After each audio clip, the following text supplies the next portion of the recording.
പുതിയ മുഖം എന്നുള്ളൊരു ചിത്രത്തിൻ്റെ കമ്പോസിങ്ങിൻ്റെ സമയത്ത് എനിക്ക് സത്യം പറഞ്ഞാൽ അതുവരെ പൃഥ്വിരാജിനെ പേഴ്സണലായിട്ട് അറിയില്ലായിരുന്നു.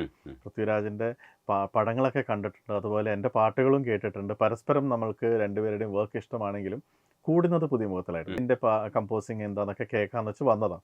വന്ന സമയത്ത് പുള്ളി പിച്ച വെച്ച നാള് ഞാൻ കമ്പോസ് ചെയ്ത ട്യൂൺ പൃഥ്വി ലിറിക്സ് ചെക്ക് ചെയ്യുന്ന സമയത്ത് പൃഥ്വി ഒന്ന് പാടി പിച്ച വെച്ച നാള്. അത് പാടി കേട്ടപ്പോഴായിരുന്നു ഞാനത് ഇങ്ങനെ പാടുമോ, ഇന്ദ്രജിത്ത് പാടുമെന്ന് എനിക്കറിയായിരുന്നു, പൃഥ്വി പാടുന്ന ആരും അറിയില്ല.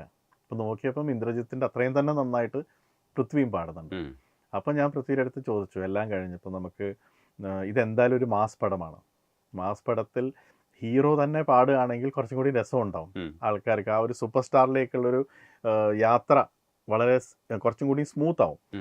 അപ്പോൾ പൃഥ്വി പറഞ്ഞു അത് വേണോ എന്ന് ചോദിച്ചാൽ, എൻ്റെ ഒരു വലിയ സ്വപ്നമായിട്ടുള്ളൊരു പ്രോജക്റ്റാണ് ഇത്, ഞാനായിട്ട് തന്നെ എനിക്ക് പണി ഉണ്ടാക്കി വെക്കരുത് എന്ന് പറഞ്ഞു. ഞാൻ പറഞ്ഞില്ല, ഒന്ന് പാടി നോക്കും.